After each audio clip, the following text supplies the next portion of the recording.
Pembacaan Alkitab 10 Februari. Perjanjian Lama, Keluaran 30 ayat 11 sampai Keluaran 31 ayat 18. Tuhan berfirman kepada Musa, apabila engkau menghitung jumlah orang Israel pada waktu mereka didaftarkan, maka haruslah mereka masing-masing mempersembahkan kepada Tuhan uang pendamaian karena nyawanya. Pada waktu orang mendaftarkan mereka, supaya jangan ada tula di antara mereka pada waktu pendaftarannya itu. Inilah yang harus dipersembahkan tiap-tiap orang yang akan termasuk orang-orang yang terdaftar itu. Setengah shikal ditimbang menurut shikal kudus. Shikal ini 20 gerah beratnya. Setengah shikal itu persembahan khusus kepada Tuhan. Setiap orang yang akan termasuk orang-orang yang terdaftar itu, yang berumur 20 tahun ke atas, haruslah mempersembahkan persembahan khusus itu kepada Tuhan. Orang kaya janganlah mempersembahkan lebih, dan orang miskin janganlah mempersembahkan kurang dari setengah shikal itu pada waktu dipersembahkan persembahan khusus itu kepada Tuhan, untuk mengadakan pendamaian bagi nyawa kamu sekalian.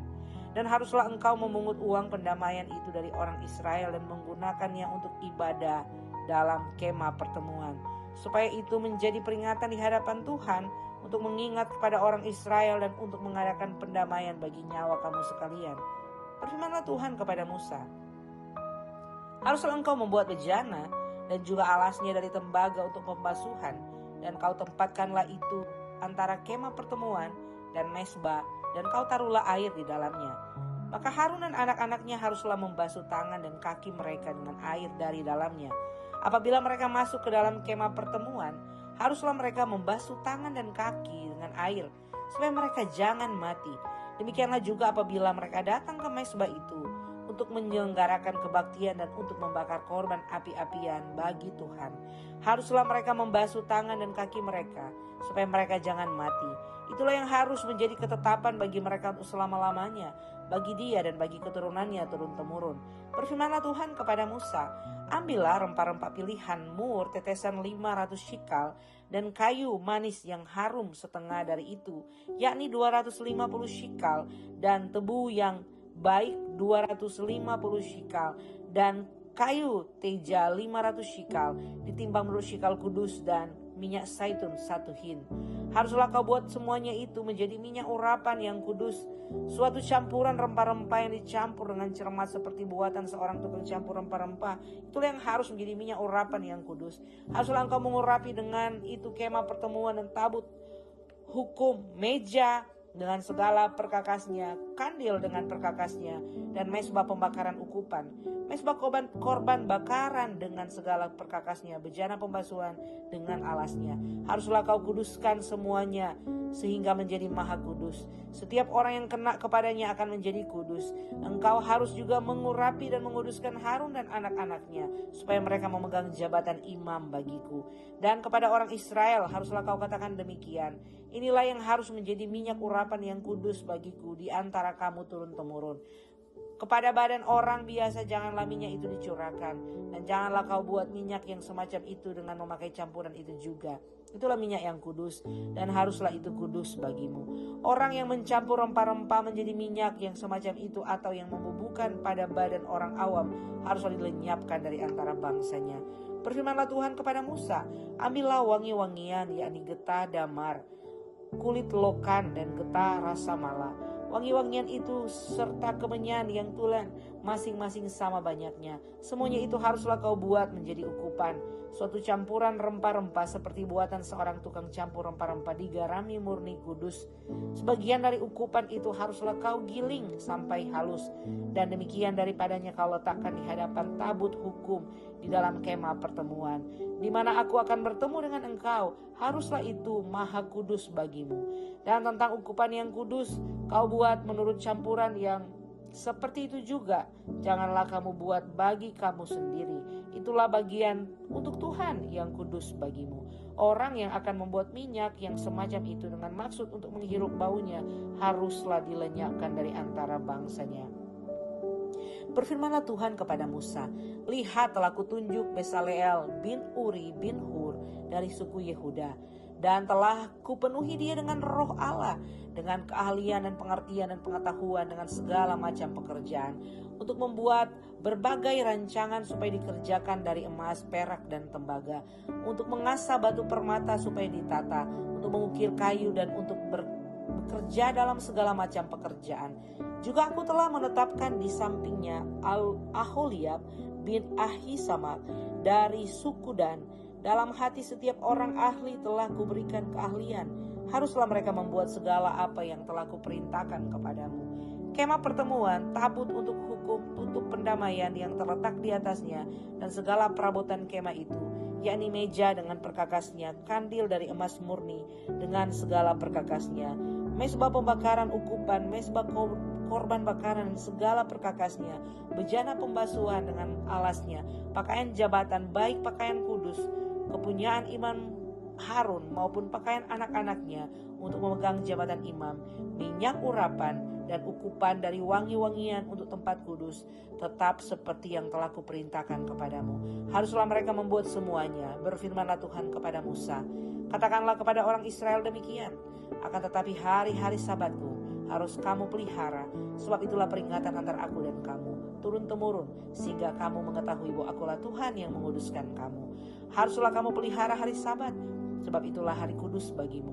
Siapa yang melanggar kekudusan hari Sabat itu, pastilah ia dihukum mati. Sebab setiap orang yang melakukan pekerjaan pada hari itu, orang itu harus dilenyapkan dari antara bangsanya.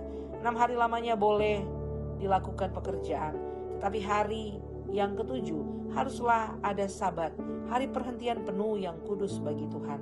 Setiap orang yang melakukan pekerjaan pada hari Sabat, pastilah ia dihukum mati. Maka haruslah orang Israel memelihara hari Sabat dengan merayakan Sabat turun-temurun, menjadi perjanjian kekal antara aku dan orang Israel. Maka inilah suatu peringatan untuk selama-lamanya, sebab 6 hari lamanya Tuhan menjadikan langit dan bumi, dan pada hari yang ketujuh ia berhenti bekerja untuk beristirahat. Dan Tuhan memberikan kepada Musa setelah ia selesai berbicara dengan dia di Gunung Sinai kedua loh hukum Allah, loh batu yang ditulisi oleh jari Allah. Bacaan Alkitab dari Perjanjian Baru, Matius 26 ayat 47 sampai 68. Waktu Yesus masih berbicara, datanglah Yudas, salah seorang dari ke-12 murid itu, dan bersama-sama dia serombongan besar orang yang membawa pedang dan pentung, disuruh oleh imam-imam kepala dan tua-tua bangsa Yahudi. Orang yang menyerahkan dia telah memberitahukan tanda ini kepada mereka. Orang yang akan kucium, itulah dia, tangkaplah dia. Dan segera ia maju mendapatkan Yesus dan berkata, salam Rabi, lalu mencium dia. Tetapi Yesus berkata kepadanya, hai teman, untuk itukah engkau datang? Maka majulah mereka memegang Yudas dan menangkapnya. Tetapi seorang dari mereka menyertai Yesus dan mengulurkan tangannya, menghunus pedangnya dan menetakkannya kepada hamba imam besar sehingga putus telinganya. Maka kata Yesus kepadanya, masukkan pedang itu kembali ke dalam sarungnya. Sebab barang siapa menggunakan pedang akan binasa oleh pedang. Atau kau sangka aku tidak dapat berseru kepada Bapakku supaya ia segera mengirim lebih dari 12 pasukan malaikat membantu aku? Jika begitu, bagaimanakah akan digenapi yang tertulis dalam kitab suci yang mengatakan bahwa harus terjadi demikian? Pada saat itu Yesus berkata kepada orang banyak, sangkamu aku ini penyamun, maka kamu datang lengkap dengan pedang dan pentung untuk menangkap aku. Padahal tiap-tiap hari aku duduk mengajar di bait Allah dan kamu tidak menangkap aku. Akan tetapi semua itu terjadi supaya genap yang ada tertulis dalam kitab nabi-nabi. Lalu semua murid itu meninggalkan dia dan melarikan diri. Sesudah mereka menangkap Yesus, mereka membawanya menghadap Kayafas imam besar. Di situ telah berkumpul ahli-ahli Taurat dan tua-tua. Dan Petrus mengikuti dia dari jauh sampai ke halaman imam besar. Dan setelah masuk ke dalam, ia duduk di antara pengawal-pengawal untuk melihat kesudahan perkara itu. Imam-imam kepala malah seluruh Mahkamah Agama mencari kesaksian palsu terhadap Yesus supaya ia dapat dihukum mati. Tetapi mereka tidak memperolehnya. Walaupun tampil banyak saksi dusta, tetapi akhirnya tampillah 2 orang yang mengatakan, orang ini berkata, aku dapat merubuhkan bait Allah dan membangunnya kembali dalam 3 hari. Lalu imam besar itu berdiri dan berkata kepadanya, tidakkah engkau memberi jawab atas tuduhan-tuduhan saksi-saksi ini terhadap engkau? Tapi Yesus tetap diam. Lalu kata imam besar itu kepadanya, demi Allah yang hidup, katakanlah kepada kami, apakah engkau Mesias anak Allah atau tidak? Jawab Yesus, engkau telah mengatakannya. Akan tetapi aku berkata kepadamu, Mulai sekarang kamu akan melihat Anak Manusia duduk di sebelah kanan Yang Maha Kuasa dan datang di atas awan-awan di langit.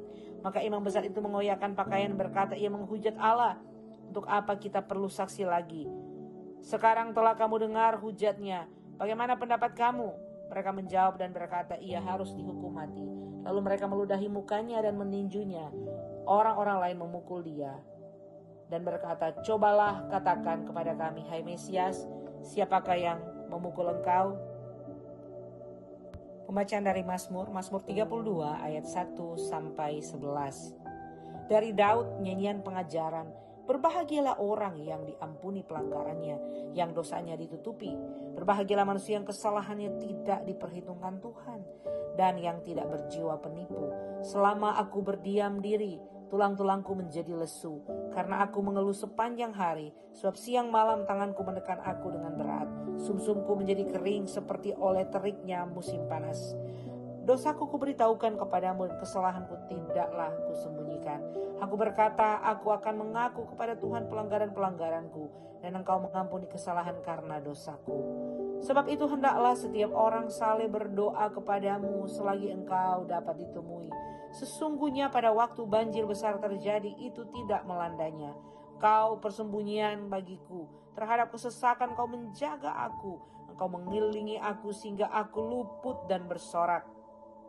Aku hendak mengajar dan menunjukkan kepadamu jalan yang harus kau tempuh. Aku hendak memberi nasihat, mataku tertuju kepadamu. Janganlah seperti kuda atau bagal yang tidak berakal, yang kegarangannya harus dikendalikan dengan tali les dan kekang. Kalau tidak, ia tidak akan mendekati engkau. Banyak kesakitan diderita orang fasik, tetapi orang percaya kepada Tuhan dikelilinginya dengan kasih setia. Bersukacitalah dalam Tuhan dan bersorak-soraklah hai orang-orang benar. Bersorak-soraklah hai orang-orang jujur. Hikmat hari ini, Amsal 8 ayat 27 sampai 32. Ketika ia mempersiapkan langit, aku di sana. Ketika ia menggaris kaki langit pada permukaan air samudra raya. Ketika ia menetapkan awan-awan di atas dan mata air samudra raya meluap dengan deras. Ketika ia menentukan batas kepada laut, supaya air jangan melanggar titannya. Dan ketika ia menetapkan dasar-dasar bumi, aku ada sertanya sebagai anak kesayangan. Setiap hari aku menjadi kesenangannya dan senantiasa bermain-main di hadapannya. Aku bermain-main di atas muka buminya dan anak-anak manusia menjadi kesenanganku. Oleh sebab itu, hai anak-anak, dengarkanlah aku, karena berbahagialah mereka yang memelihara jalan-jalanku. Demikian pembacaan Alkitab hari ini.